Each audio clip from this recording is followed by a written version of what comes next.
Hello दोस्तों, कैसे हो आप सभी। आज मैं आपके लिए कहानी लेकर आई हूँ बेसहारा।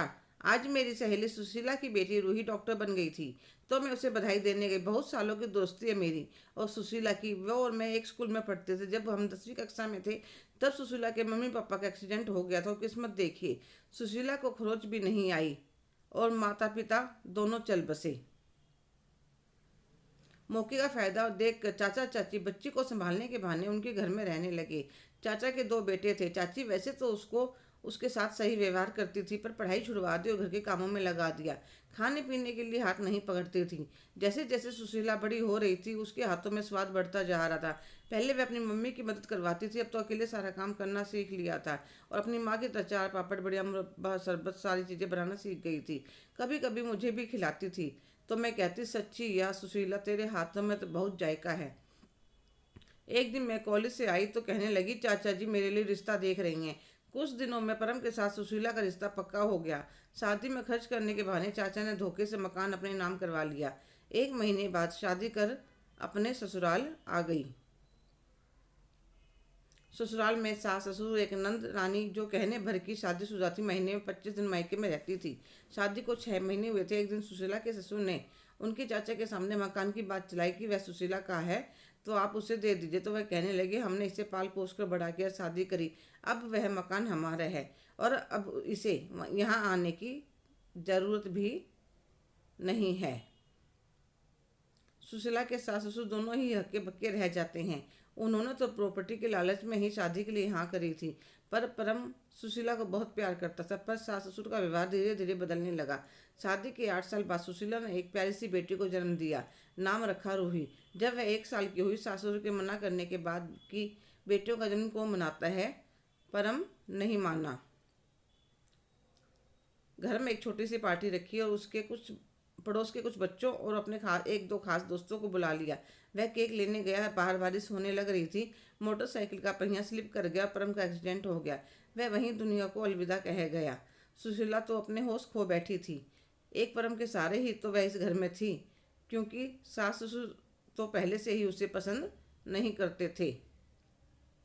नंद भी अपने पति और बच्चे के साथ वहीं रहने आ गई। सबने मिलकर सुशीला का जीना हराम कर दिया।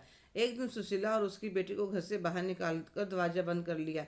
वह कई घंटे दरवाजा पीटती रही, रोती रही, पर उन पत्थर दिलों ने दरवाजा नहीं खोला। वह मेरे पास चली आई और फूट फूट कर रोने लगी कि मम्मी पापा के साथ मैं भी दुनिया से चली जाती तो ठीक रहता। मैंने उसे बड़ी मुश्किल से संभाला। मेरे पति टूर पर गए थे तो मैंने उसे 2-4 दिनों के लिए अपने पास रख लिया।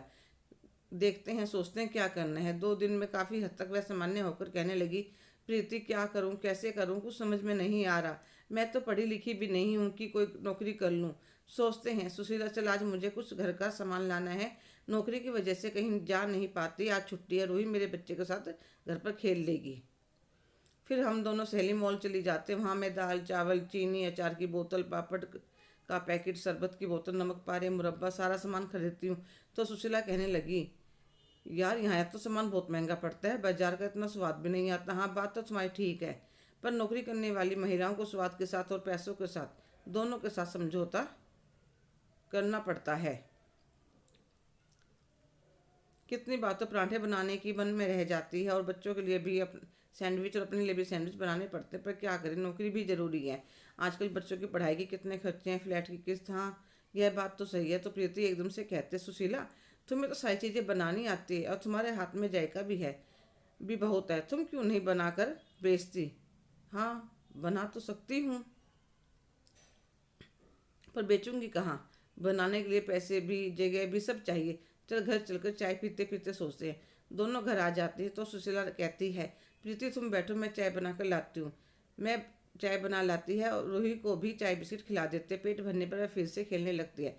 तो प्रीति कहते, देख सुशीला, ऑर्डर तो मैं दिलवा सकती हूँ, हमारे ऑफिस में काफ़ी स्टाफ है और आगे फिर उनके जानकार, और यहीं पास में किसी जान पहचान वाले का एक कमरे का फ्लैट खाली है, मैं उससे बात कर लूँगी।